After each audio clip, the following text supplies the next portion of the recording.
Colonel John Ed Sabulase, Corps Commander. Cadet Major Luigi Briscia, Corps S1. Cadet Major Kathleen Bayrante, Corps S2.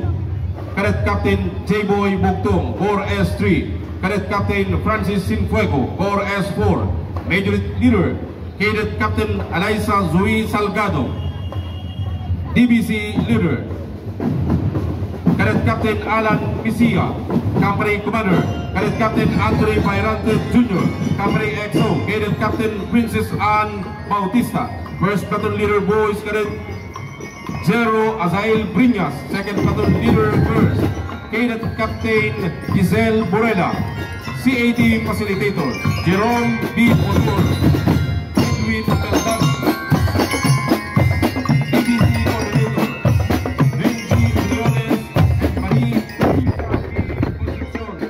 Major Trainer Janet Banse and Lailani Mendez. DBC Trainer James Leo Usuga. Entry number 15, Eusebia Paz Arroyo, Memorial National High School, Bulwang, Baao, Camarines Sur. I'd like to acknowledge the presence of City Councilor Dr. Savio Su.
Thank you very much. Entry number 15, Eusebia Paz Arroyo, Memorial National High School, Bulwang, Baao, Camarines Sur.